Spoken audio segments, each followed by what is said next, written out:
मेरे प्रिय साथियों, सबसे पहले मैं वेटरन्स इंडिया से जुड़े सभी पूर्व सैनिकों को कारगिल विजय दिवस की हार्दिक शुभकामनाएं देता हूं। आपका संगठन वेटरन्स के बीच में लगातार अपनी सक्रियता बनाए हुए है।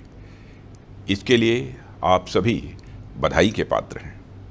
साथ ही कारगिल विजय दिवस के अवसर पर मैं सभी सैनिकों एवं देशवासियों को भी हार्दिक शुभकामनाएं देता हूं। कारगिल विजय दिवस केवल एक दिन नहीं है, बल्कि इस देश के सैनिकों के पराक्रम और शौर्य का यह विजयोत्सव है। साथियों, हमारे देश में अनेक पर्व ऐसे आते हैं जो इस देश के वीर सपूतों के शौर्य और पराक्रम की याद दिलाते हैं। वैसे तो हमारा देश इन वीरों के प्रति कृतज्ञता को कभी नहीं भूल सकता, फिर भी ये दिवस उन वीरों के सम्मान में हर बार एक नई ज्योति जला जाते हैं। कारगिल विजय दिवस भी उन्हीं महान पर्वों में से एक है। मैं आज के दिन मातृभूमि पर अपना सर्वस्व न्यौछावर कर देने वाले उन महान सेनानियों का स्मरण करता हूं और उन्हें शीश झुकाकर अपनी श्रद्धांजलि भी अर्पित करता हूं। साथ ही उन शहीदों की माताओं और उनके समस्त परिजनों को भी मैं शीश झुकाकर नमन करता हूं। मैं उन बहादुर सैनिकों के प्रति भी अपनी कृतज्ञता प्रकट करता हूं जो युद्ध में घायल हो गए और किसी प्रकार की शारीरिक अक्षमता से घिर गए। पर हमारा सौभाग्य है कि वे आज भी हमारे बीच हैं और सेना सहित समाज को भी प्रेरित कर रहे हैं। साथियों, 21 वर्ष पहले कारगिल की बर्फीली चोटियों पर हुई हमारी विजय को आज पूरा देश एक साथ याद कर रहा है।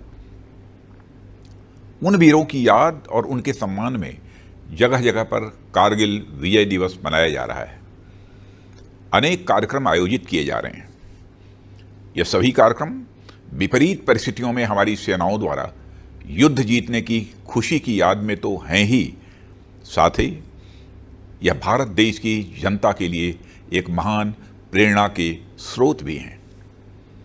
साथियों, यह विजय दिवस किसी भूभाग विशेष को जीत लेने या उसे बचाए रखने भर की याद तक सीमित नहीं है।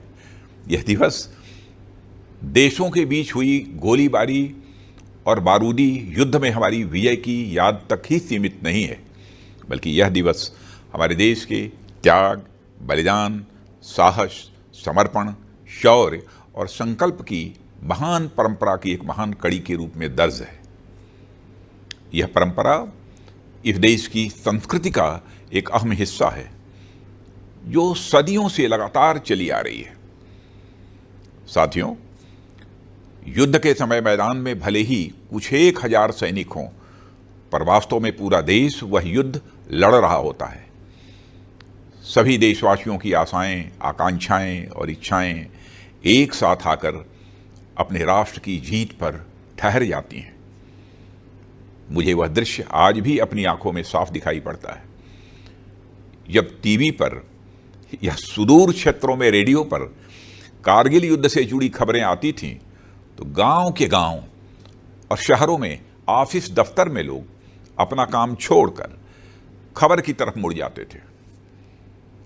देश के बच्चे बच्चे को कारगिल, द्रास, टाइगर हिल जैसे नाम रट गए थे। सबकी आंखों में बस एक ही उम्मीद और एक ही विश्वास, किसी भी सूरत में भारत देश की विजय।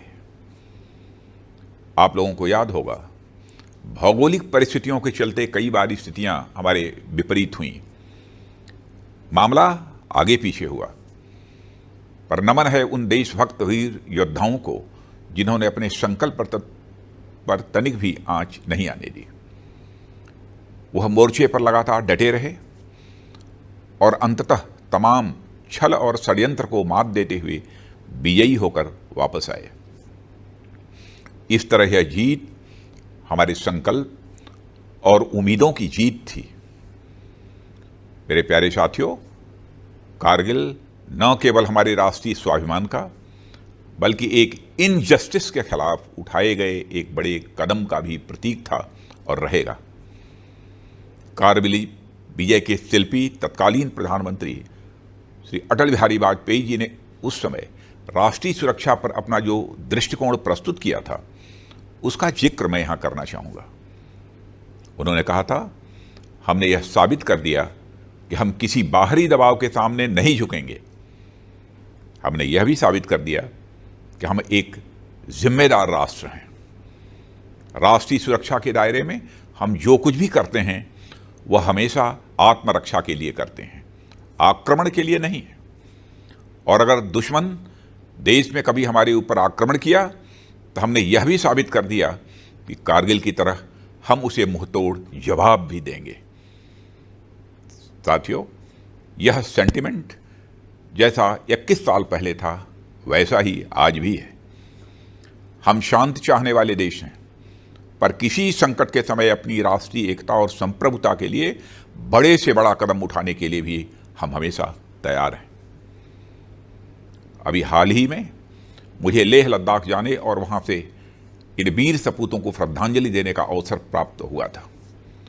इसके पूर्व हमारे आदरणीय प्रधानमंत्री श्री नरेंद्र मोदी जी का भी वहाँ जाना हुआ था और उन्होंने वहाँ अपने सैनिकों के साथ एक जीवंत संबंध स्थापित किया। मैंने अनुभव किया कि कितनी कठिन और विपरीत परिस्थितियों में भी हमारी जांबाज बहादुरों ने अपना संयम और धैर्य बनाए रखकर दुश्मनों को मुंहतोड़ जवाब दिया था। वे अपने दिल और दिमाग दोनों से इस देश को समर्पित थे और मुझे कहते हुए खुशी हो रही है कि 20 वर्ष पहले के मुकाबले मैंने वहाँ बहुत बड़ा बदलाव देखा। वह चाहे इक्विपमेंट प्रोफाइल हो, हाल ही में डिप्लॉयड गन्स हों या फिर एरियल एसेट्स हों, जो न केवल ट्रूप्स की बल्कि टैंक्स और बीएमपीज की भी स्पीडी मोबिलाइजेशन में सक्षम है। मित्रों, यह दिवस हमें याद दिलाता है कि एक सैनिक हमेशा एक सैनिक होता है। वह न किसी जात का होता है, न किसी मजहब का, न किसी वर्ग का होता है, न किसी वर्ण का। उसका एकमात्र धर्म होता है कर्तव्य निष्ठा। सैनिक का एकमात्र धर्म होता है अपने राष्ट्र के प्रति कर्तव्य और सेवा भाव। यह कहते हुए मुझे गर्व होता है कि हमारी आर्म्ड फोर्सेस की इसी कमिटमेंट के कारण हमारा देश एक सुरक्षित और गौरवपूर्ण जीवन जीता है। साथियों, आज हम देशवासियों को अपने सैनिकों की इसी निष्ठा और कर्तव्य भाव का अनुकरण करने की जरूरत है। हम सबको अपने देश का एक ईमानदार सैनिक बनने की जरूरत है। देश की सीमा पर रहकर देश की सेवा करना एक सैनिक का धर्म तो है ही, साथ ही देश के अंदर रहकर भी देश के प्रति अपने कर्तव्यों का ईमानदारी से निर्वाह करना भी एक सैनिक धर्म ही है। इस देश को सुरक्षित रखने का कार्य अगर हमारे सीमा के सैनिक कर रहे हैं तो इसकी एकता, अखंडता और भाईचारे को बरकरार रखना हमारी जिम्मेदारी है। हमारे देश में हमेशा अमन चैन बना रहे, आपसी सौहार्द बना रहे और हम लगातार विकास के पथ पर उन्मुख रहें। मैं समझता हूं हमारे वीर बहादुर जवानों के लिए यह सबसे बड़ी श्रद्धांजलि होगी।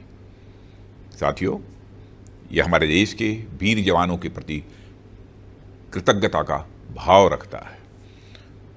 मातृभूमि की सेवा में इन वीर सपूतों का बलिदान यद्यपि बेजोड़ है और इसकी कोई कीमत नहीं चुकाई जा सकती है, लेकिन हम विश्वास दिलाते हैं कि यह सरकार सदैव इन वीर जवानों के परिजनों के साथ खड़ी है।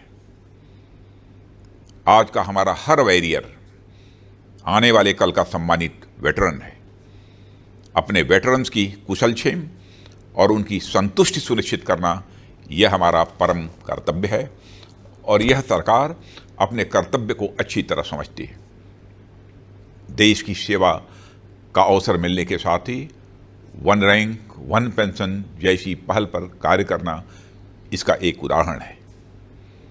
ऐसे ही और भी कई उदाहरण हैं जिनमें हमारे वेटरन्स के वेलफेयर और उनके रीसेटलमेंट और हेल्थ केयर, पेंशन पॉलिसी, बच्चों की एजुकेशन, ग्रीवेंस रिड्रेसल सिस्टम के साथ साथ वर्तमान में आई महामारी यानी कोविड रेस्पॉन्स के लिए भी हमारी ओर से बड़े पैमाने पर प्रयास किए जा रहे हैं। सभी हेल्थ केयर ऑर्गेनाइजेशंस के रीजनल सेंटर्स को यह एडवाइजरी जारी की गई है कि किसी भी वेटरन कोविड-19 पेशेंट का इलाज ECHS नॉर्म्स के तहत ही किया जाएगा। मुझे यह जानकर बहुत ही अच्छा लगा और सचमुच मुझे गर्व की भी अनुभूति हुई कि केंद्रीय सैनिक बोर्ड ने पूरे देश से 1,80,000 ऐसे यंग सर्विसमैन को आइडेंटिफाई किया है जो आवश्यकता पड़ने पर कोरोना काल में भी अपनी सेवाएं देने के लिए उपलब्ध हैं। आपदा के इन दिनों में हमारे इन पूर्व सैनिकों ने देश के विभिन्न हिस्सों में होम क्वारंटाइन की व्यवस्था करने, लोगों से फिजिकल डिस्टेंसिंग का अनुपालन करवाने और इंटर स्टेट माइग्रेंट वर्कर्स की मूवमेंट कंट्रोल करने में अपना सहयोग दिया है।